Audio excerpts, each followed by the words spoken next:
I want our customers to think, we have an event, 29 will handle it. I need to just tell them what it is I'm trying to achieve, where it is, when it is, and just let us run with it and let us make the decisions that we know are right for you. And that's probably where we feel we have the difference. Is like everyone can put on events, but it is just how we make people feel. And we've really focused on that. So that goes back to just our general overview of our business as being customer experience.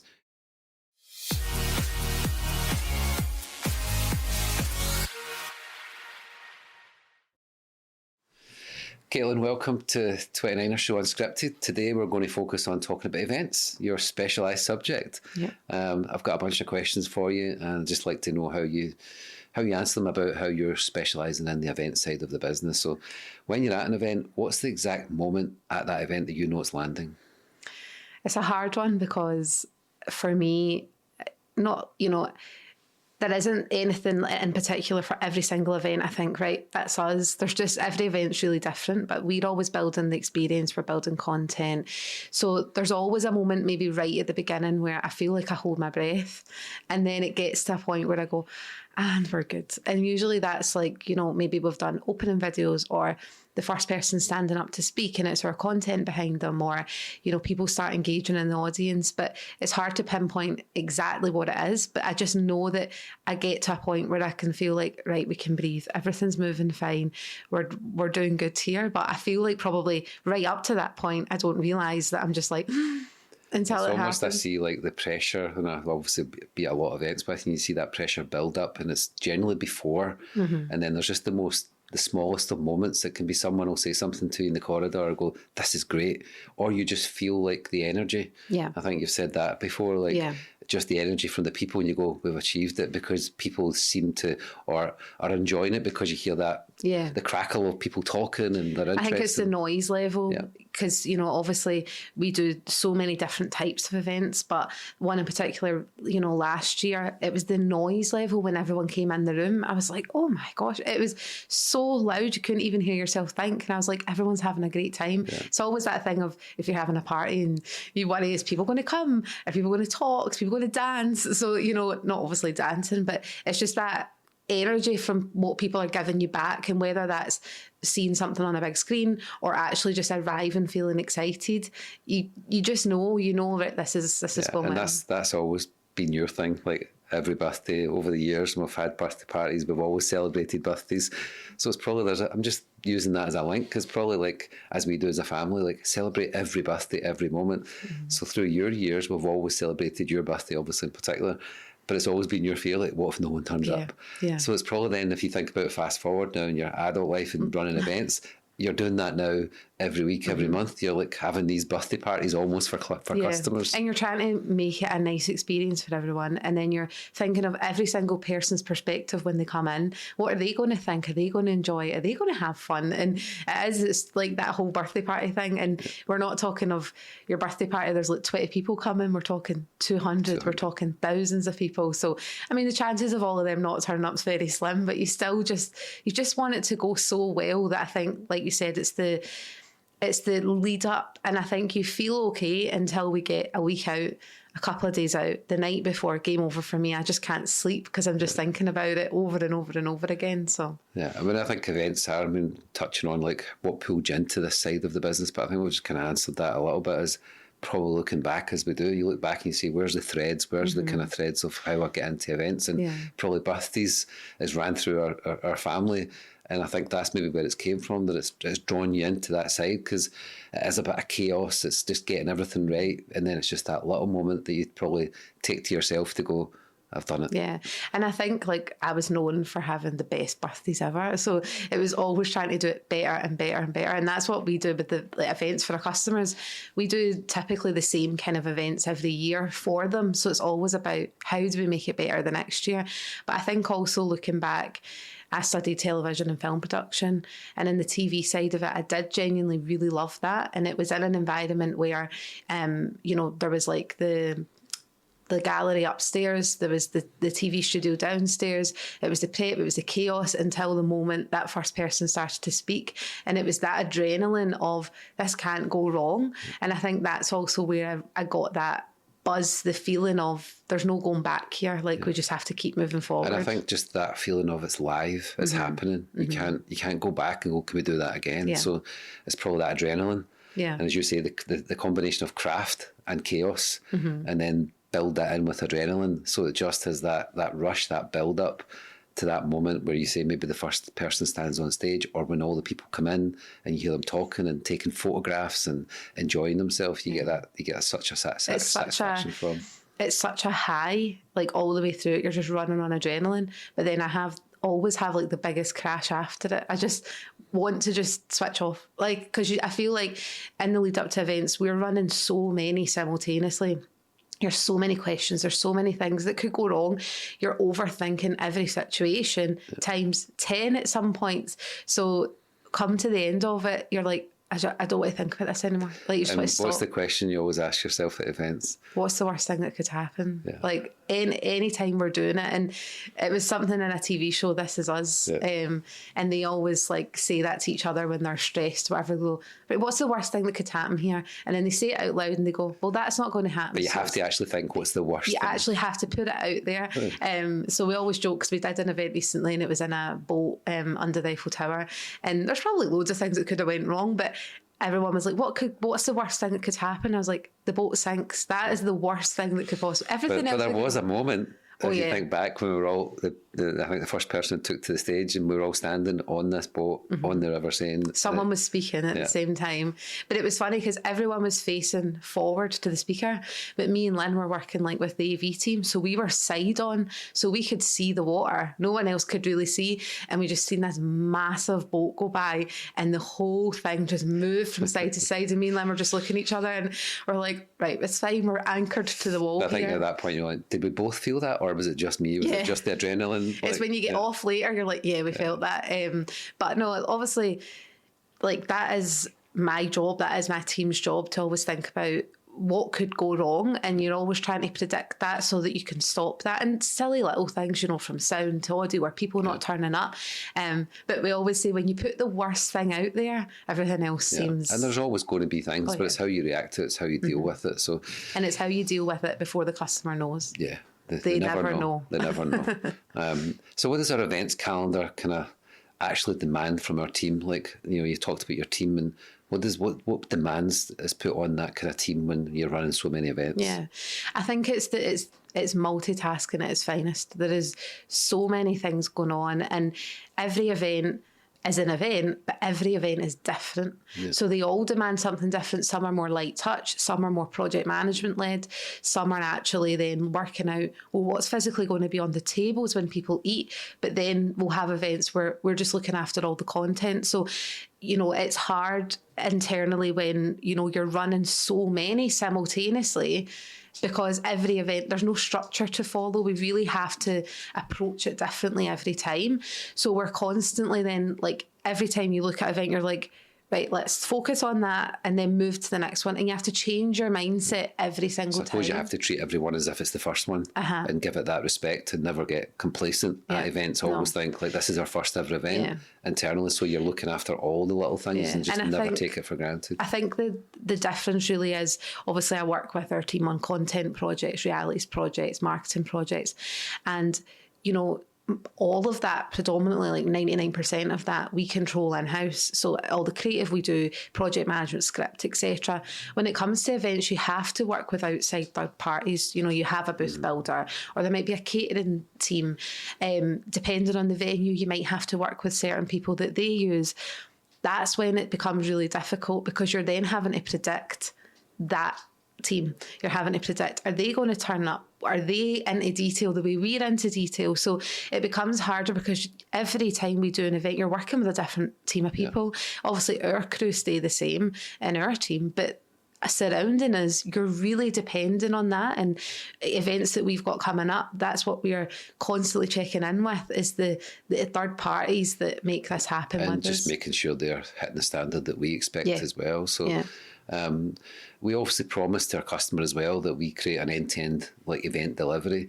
But what's the part that clients don't realise until it's happening. Like, what's that? Like, things like, 6 months earlier, you're having those conversations, so you're touching on it like, when you're at the event, but the build up to that, everyone obviously that come to the event turn up that day, but it's the work before it. So I think that's more like, what do the clients not see and feel? Yeah, I think that's actually always the goal. Like, I want things to just happen on the day that the client probably doesn't notice, but actually they go away from it and go, oh yeah, like small little details that just make their experience better, which we need to think about months in advance, like weeks in advance. It's small things that just make them think, oh, I didn't even think of that. Yeah. And even, we've got a lot of speakers that work at our events. So, they are focused on what they're doing, what they're going to say, but just giving them small things of like, here's some cue cards the night before. Do you want to go and write them away? Like little tiny things that, all aren't massive, but it's just how you make that person feel. And our goal is that we want our customers to just walk in to an event and not have to think of anything. So, but to do that, we need to think of every so you're little always detail. Trying to think of the questions that you think no one else has asked. And as you say, it's the small details, the background details that people don't maybe think is happening, but it's afterwards they maybe look back and go, that was special. And I think because we are running so many events simultaneously here in the studio, a lot of our events take place like across the world.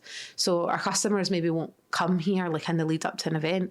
And that's why we capture bits of behind the scenes. Because right now we're preparing for 3 events like just about to arrive. And back in our studio, there's boxes everywhere and there's things arriving every day. And it's just looking at all that, you're like, if our client could see all these boxes, and we're thinking, right, how do we get them sent to this place and that place? And but it's the chaos that just builds the anticipation and the excitement towards it. And I think we touched on the word adrenaline, but it's like the work that we do, I say behind the scenes, the late calls, because a lot of our clients are obviously in the US. So I think your husband actually said, like, I wasn't replying to him the other day, and he texted me. This was at like 11 o'clock in the morning, and he texted me going, why are you not replying? Your clients don't wake up till 1. I was like, I know they don't wake up till 1, but I'm using this moment to just they get don't wake ahead. up to 1 because it's US based, and I think that's East Coast time. That's the commitment we obviously have for our customers. It's location's not the issue, and whether it's late night calls or early morning starts as well. So it's part of that whole events thing. You're always on, I think. Yeah. And even like a lot of the events we're working with, you're working with a global team, so all over the world. But then it is trying to take those time zones into consideration. And an event that we do, we typically will have a call every single week with that team. Yep. So then all of a sudden your week's full of like just flipping in your mind every time you go on a call. It's the next one. It's the next one. It's a different team. It's different dynamics in that team as well. But then you're working with America, Canada, Europe, the UK. So trying to fit all those people into those types, you do have to just jump on it, because we also are like, we can't lose time here. We need to just take the opportunity to chat with our customer to keep things moving, because although typically events for us, you book a year in advance, 6 months in advance, 4 months in advance, that disappears so quickly. So we have to take the opportunity every week to just keep it pushing forward. And how important, to our customers, we've talked about this like privately, but how important do you think events are now for businesses? Because obviously we live in a world that you can communicate in so many ways with AI and everything else, but also video conferencing. But how important do you think it is, or is it for a customer to still prioritise events, as you said, whether it's small scale internal or whether it's external to large audiences? How important do you think it's going to be now? I think it's like, as we move into this new era of, like, obviously not new, but it's moving so fast, AI, everyone's doing everything online, digital. We do communicate on Teams with even just people that you're round the corner from. It's going to be so critical, because one, for trade shows, exhibitions, congress, that's that company's opportunity to show up as the biggest, as the best, and really just go for it and dominate a space in the industry. But then flipping that to the more VIP events, let's say, where it's like 100 guests, 200, maybe to about 500, it's your chance to really give back to your customers and show up for them. And it flips to what we say for our customers. Like, we go to America, we do innovation sessions, we continually try and show up for our customers no matter where they are in the world. And that's what our customers are doing, they have to do that. But then there's 3 types. It's like your big event, which is like your congress, your exhibition, trade show. Then you've got your VIP, and then you've got your internal. Now, the companies we're working with are thousands of employees, and a lot of them do internal like events, because then that's the only time their team can come together to 1, connect, culture, and then 3 as well, capture content, because it'd be too expensive to go anywhere else. And that's why initially, you know, we sometimes get brought in at the start, because they're like, we've got this opportunity where everyone's together, let's create content. And then we end up going, well, have you done this? Have you booked this event? Have you done it? And then we end up getting wrapped into the full service. And I suppose we've got the benefit of both worlds, because we still communicate, as you say, every day with our customer, every week. There's a scheduled call on Teams, so you're still building the relationship, but they then can trust it in the background when they turn up on that day. And it might be, for some customers, it's the first time we've actually met them in real life, but they've got the confidence to turn up on that day at the event, knowing it's going to be 100%. And they don't need to, I don't want our customer to ever be worried, nervous. You know, that's our job. That's our job to think of everything and make that perfect. I want our customers, no matter what type of event it is, you know, if it's just a big booth or if it's a private event, I just want them to be focused on, right, how are we going to turn this into sales? How are we going to do the speech? You know, focus on your part. Everything else should work. And all we do, if it's like a VIP event for our customers, we'll say, come down the night before, just so that you're familiar with the environment and you know that it's all done. But other than that, like, I don't want our customers to feel that. And we've got an event coming up recently, and I said to our customers, like, are you excited? Are you nervous? And I don't want them to feel, I want them to feel nervous, you know, for doing their own speech, but not nervous about the event. She's like, no, I'm so excited. And I'm like, right, well, we've nailed it. You know, if you're not nervous. When you hear that kind of thing come from the customer, how excited they are, that gives you that energy to see it come into life. Yeah. You talked about how events for the customer, it's about then, you know, what sales, like they can focus on how they present themselves to their customers and potential sales from it. So ROI is important to us as well. So, you know, at events, it's not just put on a beautiful, glamorous event. It's about content that extends. So the event obviously lasts a day, 2 days, let's say. And then after that, generally, for other people, that's it over and they go home. But for us, we want to create an event that extends beyond that, even for the whole year. So how do we do that? Yeah, and it's something that we see happen time and time again. Customers will go and spend, now we're talking hundreds of thousands of pounds at big exhibitions, etc. And even down to your VIP events, just because it's not got thousands and thousands of people, it still can be expensive. And we always ask that question, what did you get out of it? And if you can't measure, did we get sales? Did we get internal buy-in or anything, then how are you justifying that amount of spend? So we always ask those questions right at the beginning. What's the purpose of this? Is it for sales? Is it for just awareness to be the biggest in the room? And that sometimes is the case where you just want to be there. But for us, it's working with our customers to say, we need to understand that, because at the end of the day, we want their next event. So I want to be able at the end to say, right, we set out to achieve this. This is what we achieved. Here was the byproduct of that. But there needs to be something. And often it can just be, we dominated the social space during that congress, during that exhibition, or it could be that was the biggest sales generator of the year. So it's trying to always understand, because I just don't, it is a lot of money and they need to be able to justify what they got back from that with a goal in mind. But we also, like a lot of events we film for the customers, and we've talked about, like, a day of filming becomes a quarter of storytelling, because it's then measured in months, not minutes. So like that event can be, as I say, a full day, but the content they get back from that can last for the whole year, which can continually generate sales for them. So we're very focused on, you know, if you don't film it, it doesn't happen, like one of those phrases we've used. So how does that fit into then the event? So the event being put on all the kind of logistics of it, but on the day, if you don't film it, it didn't happen. So, but and it's trying to think of, like you said, you know, we're looking at like crew and catering, everything where it's booked all the way then through to content, pre, during and post. And that's the 3 bits that we always pull on. So it's like pre, how are we going to raise awareness and get people to come? Secondly, it's then during, what content can we capture while we're there to maximise for the whole year? Now, if you've got your key leadership team coming, if you've got your key customers coming, if you've got employees come in, can we use the opportunity of everybody in that room to capture content? Now, it might not be specifically to the event. We've done events where the whole event was going on about a sales conference, but we were using that to actually capture the employees who came for recruitment for the next year, you know, for internal. So it's always asking those questions. So your event, like ROI and your event goal, might not actually be about what's happening in the event. You might just take the opportunity to capture who's there. But then the biggest mistake people make is capturing all of that and then not actually pushing it out, or waiting and sitting on it. And it then, you know, they've created this video of the event, they've created content, they've created interviews, and it just sits there and it goes nowhere, or it goes out 4 months later. Then the momentum's gone. Now, that's hard to balance because the companies we work with are large and they have to go through compliance. They have to go through like legal teams before anything goes out. So there's a fine line of, you know, how quickly we can get it out. But what we always say is we'll edit that within 24, 48 hours.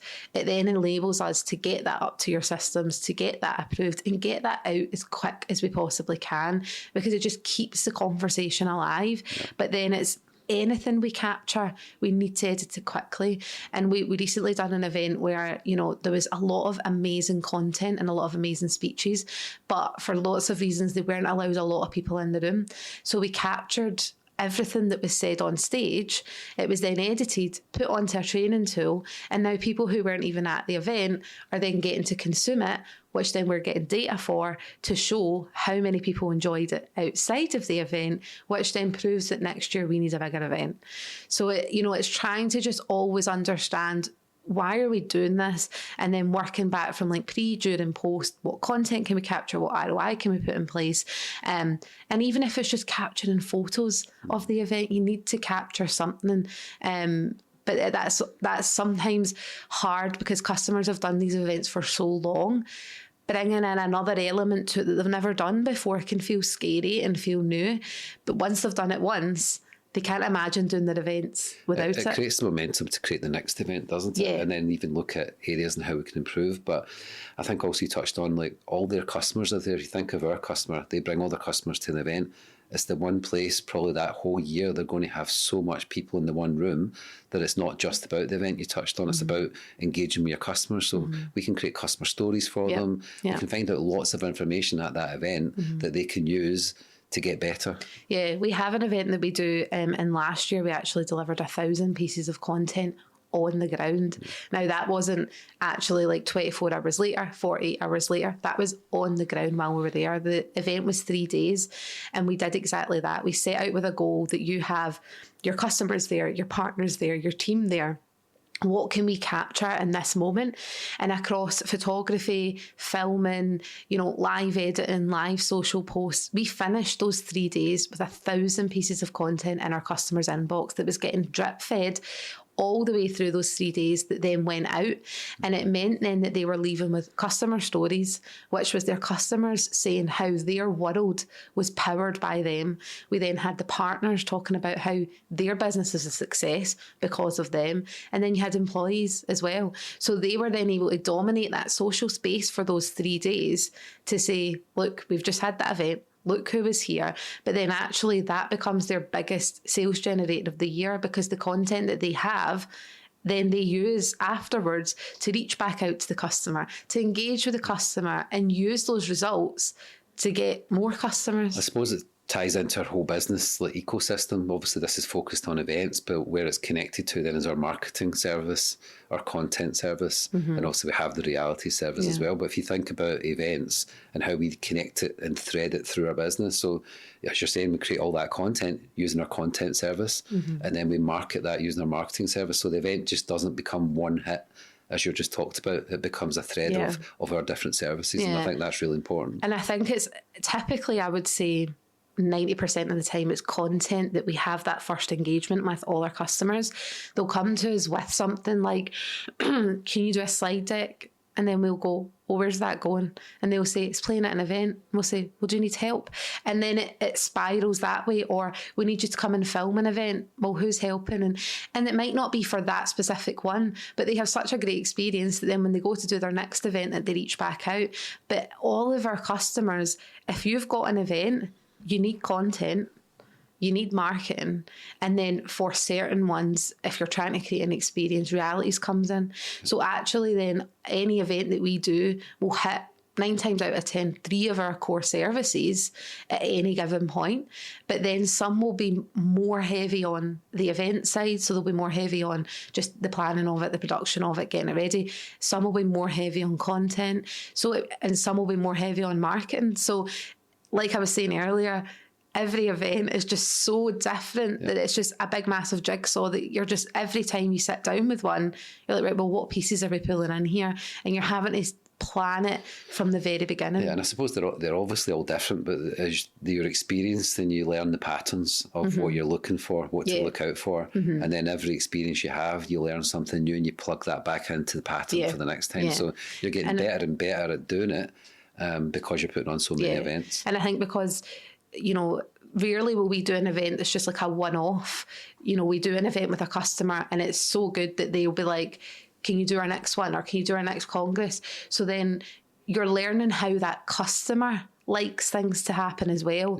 So you'll see that they, you know, they like this kind of social, they like that, they like how we communicate. So, you know, when we then get to the next event, we're pulling on our experience from, right, this is how we communicate with them. This is what they liked afterwards. This is what they liked there. There's a lot of elements that is out with our control and we're having to learn every time. But that's why we always say to our customers, it's like, just trust us. And we'll ask so many questions in that very first event. We're like, did you like that? What did you not like? And that's, I always say that to them, is if we present like an idea for, you know, all the vinyls that's going up, or we present an idea of like how the event's going to go, they say, oh, we're not quite sure. I'm like, tell me what you don't like, because then the next time we do this, we won't propose that.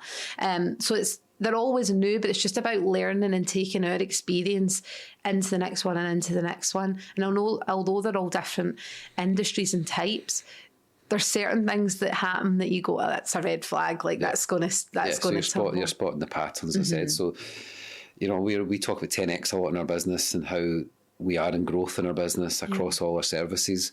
So if you want to 10x events in the next 12 months, what does that look like? What does it, you know, what do you need to actually do? And obviously a lot of our work is referrals and things, but so how do you 10x events in the next 12 months? I think it's never take it, like, you know, just turning up at an event isn't enough anymore. Like, people are demanding more. If someone, you know, it sounds funny, but we all live in this world where people work at home, they work on a screen. So for someone to actually show up for you, whether that's at an event and purposely come to your booth, whether that's come to your VIP event, or a staff member to come, they're going out their way to show up for you. So it's, you need to show up for them. So it's all the little things that you might not think matters, but we all engage differently. Things are important to everyone differently. Some people won't care, is there a goodie bag? Some people won't care, you know, do we get lunch? But everybody all takes something else away, and you don't know what it is. Like we always say that, like a wedding, you know, people will always moan about the food. No matter what you put on, people will always moan.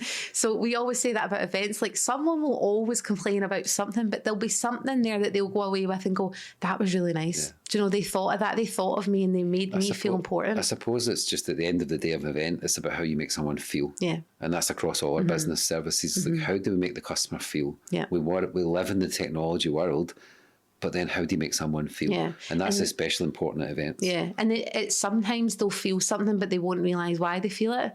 And it's just because they've been made to feel special.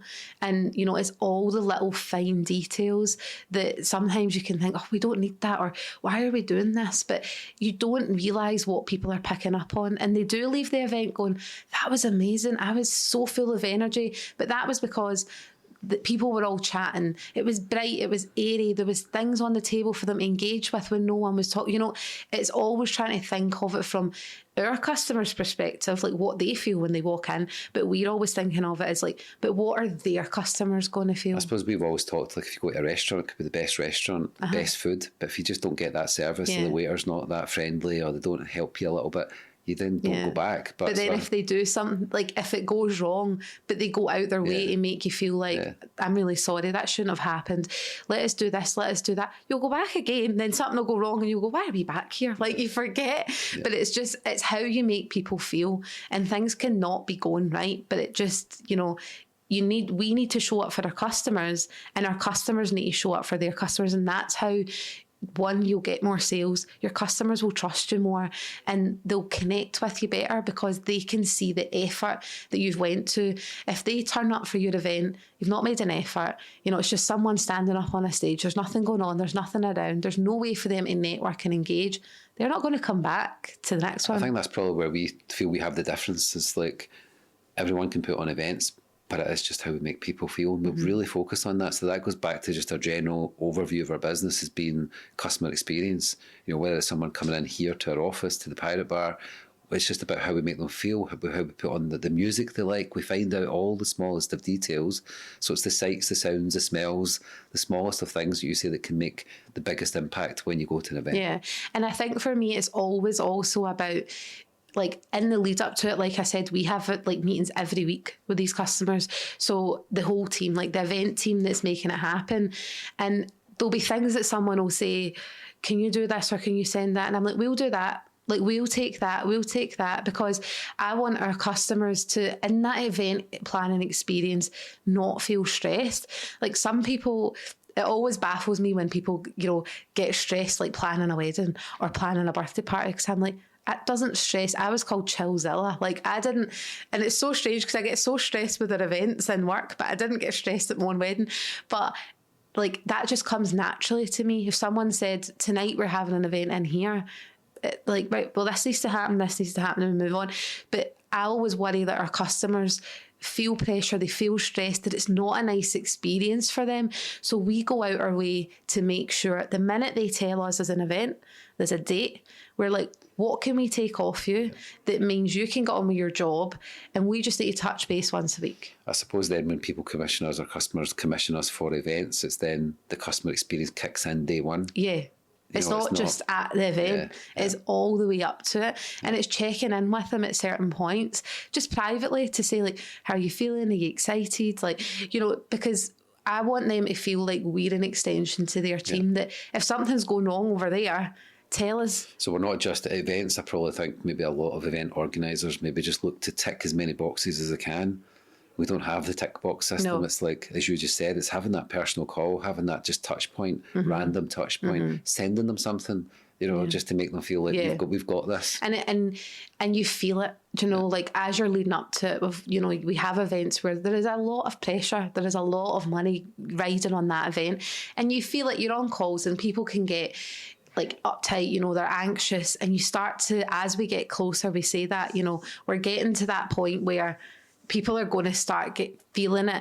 So we offer, you know, is there anything else that we can take off? Even if it's just sending all the emails, or, you know, let us take something off you that just eases that pressure. Because like I said, it's not just the moment they walk into the event.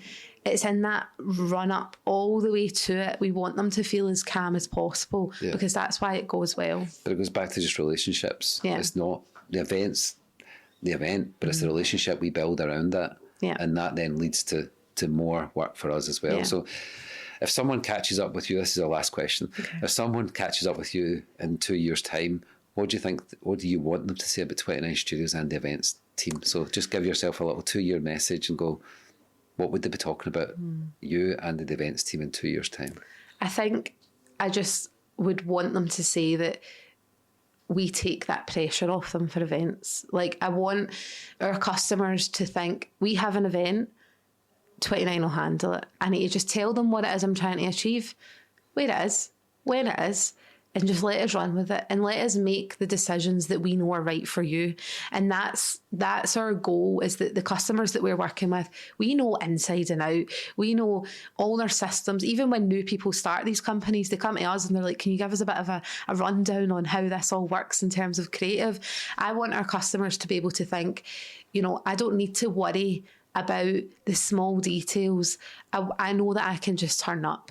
So having the trust and confidence in us to just go for it and not have to second guess anything. And I suppose then you want all our customers to think when they've got an event, the first people they're going to call is 29 Studios. And right now, ironically, like I said at the beginning, we are the first person they call when they think of they're having an event, because they think, I need a video, I need a slide deck, I need graphics for a menu. It's at that point we go, wait a minute, who's organising your event? It's then the next year. I want them to, before they even get to picking their event organisers, they come to us. Yeah. Because what I always say to them is, the experience we give you when you're under pressure, when you're on a deadline, for anything, for content, for marketing realities, imagine that same experience for events. Imagine we could just take that pressure off. And we hear it, everyone goes, the 29ers are amazing. You can just trust them. You don't have to doubt that they'll give you something on time or on a deadline, or the quality. Take that into the real world and take that into your brand showing up. And let us just wrap ourselves around you. Because, one of an event that we do towards the end of the year every year, we just do all the content. We actually don't do the on the ground support. And I've said to them a few times, I'm like, imagine how much we wrap around you. We do over like 40, 50 projects in a 2-month period for all their content. I'm like, imagine the next step. Imagine if we actually delivered the event for you. Yep. It would be all connected. You wouldn't need to worry. So I would just give them that end-to-end feeling, experience. And it's something we pride ourselves on, is that the person you're working with, you're not, if you come to us for an event, it's not, I'll talk to you about it and then I'm passing to the next person and then the next person and the next person. The people on that call is the people that will be there on the day. Yeah. It's the people you'll speak to every single week. So it's trying to just, show our customers that we want to show up for you in meetings. We want to show up for you for content projects, but for your events, that's your one moment to show your brand at its best to your customers. So it's like, let the team that show up for you every year, every day, show up for you for those. Well, that's the questions, Katelin. Thank you very much for coming and talking about 29 events. Yeah. We've got a busy few weeks coming up. And we do. We're in event season. Yeah. We always feel there's you kind of in planning quite a lot, and then all of a sudden they all go back to back, and then you go into planning. But it's good because, the adrenaline's like a push, and also you get to go to some really nice places. Yeah. So thank you. Thank you. That was good.